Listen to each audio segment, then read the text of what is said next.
Listen, let's talk to the man of the hour. We were able to catch up with him. Goodman broke some news. Let's talk to Trayce Jackson-Davis. Here with Trayce Jackson-Davis. Sir. 9 of 11. Things looked a little gloomy there for a little while in January. What's been the biggest reason for the turnaround? I just think that after X and Race went down for a little bit, we just had to regroup as a team. And it took us about 3 games to figure some stuff out, but after we figured it out, after you win 1, you can win 2, win 3, and then you start rolling, and that's kind of what we've been doing. So, you're passing. It's a part of your game that I don't know if you knew you had until this year. How did that start clicking where you're just much more patient now? Kind of survey the court a little bit more, and I don't know, some Magic Johnson skills or something. I don't know about all that, but it's just really just my teammates. When I get the ball kind of away from the basket, usually if I'm going against someone that's slower footer than me, then I can just go at them, and then if there's help, I'm always looking for the right play. But in practice, Coach Woodson preaches that a lot. We always go big-to-big passing, buddy ball, spacing across the court. I know our guys are shooting the ball at a super high clip, so I can get them for shots. So Jalen, just a freshman, he makes kind of a bonehead play tonight at the end, but right away comes back and makes a huge basket. Absolutely. What does that say about his maturity? It's just huge. Jalen's just a competitor, man. Obviously, right when he did it, I knew he was going to want to get it back, and then he came off the screen and knocked one in, and he loves that midi, so every time he shoots it, I think it's going in. Zach Edey is a guy that everybody's talked about. National Player of the Year, I've done it too. Yeah. You've made up ground. You've definitely made up ground. How much you think about that? Of, again, National Player of the Year. Does it matter to you at this point in your career? I mean, at this point, obviously accolades are great, and there's something that is a part of you, but at the same time, I came back to win a Big Ten championship and a national championship, and that's something that I want to do. And then I feel like if I do that, then everything else will play itself out. All right, here's a different one. Mackenzie Holmes said she's not going through senior night.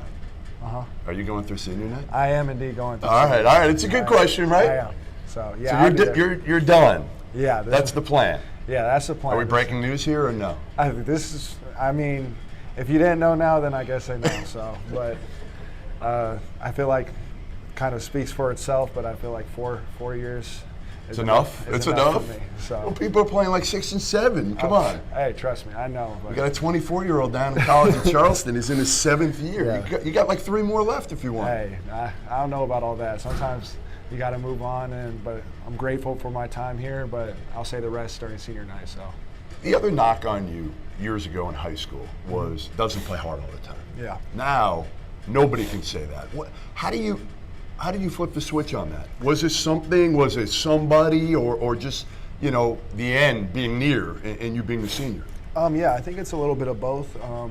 Especially when X and Race went down, I knew that I didn't have 2 of our senior captains. The 2 voices on our team, they're super loud as well, and so I knew that I had to put it on my shoulders and I had to carry us. And then when you start playing well, and I'm a player like last year in the Big Ten tournament, when I start playing well, I just start going.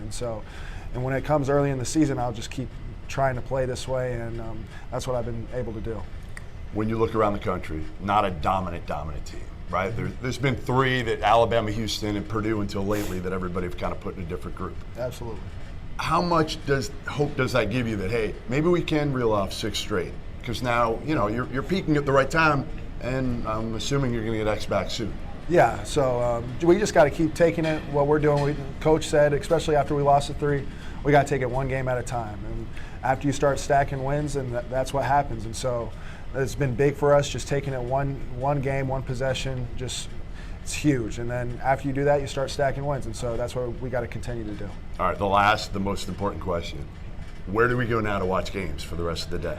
Where do we go to watch games? What's the spot with the TVs? I mean, we got Kansas. You got Buffalo Louis. You got Knicks. What's your spot? Give me. Usually, I'll go to probably Knicks. Knicks is a really good spot. So. All right. Listen, congrats. Great to see you as always. Thank you. And good luck down the stretch. Yes, sir.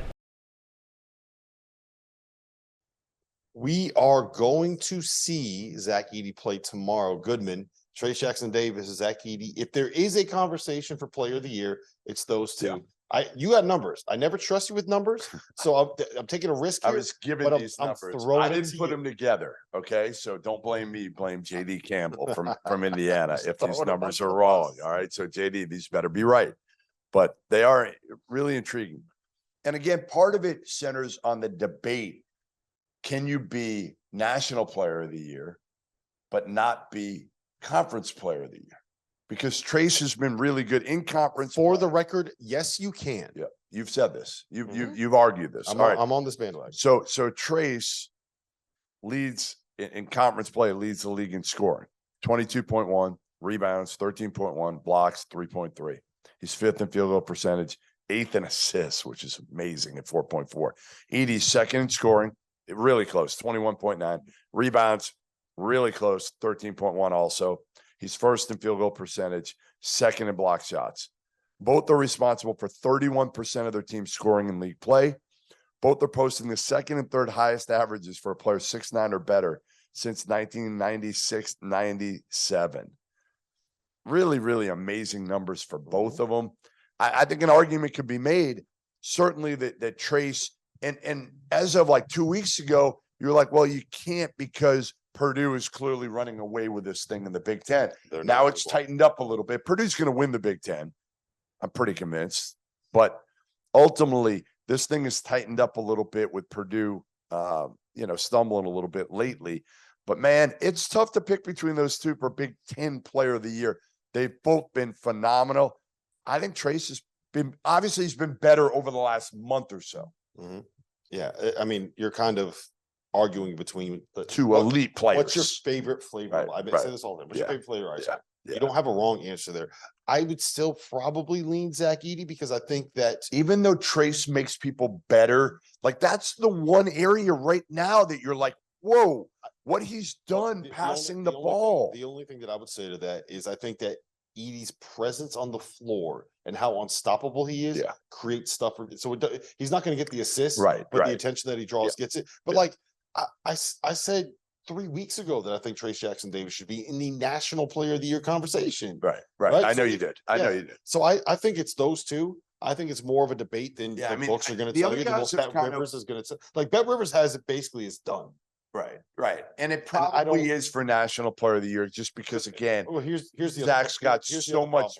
Here's the other problem with it is there's no like data center to make this decision, right? It's a bunch of people voting. Right. And the narrative has been Zach Edey the entire time. Right. It's almost like you can't pick anybody else. If they win the Big Ten and they're a 1 seed, it's gonna be Zach Edey. Yeah. That doesn't mean that Trayce Jackson-Davis hasn't had an incredible season. All right.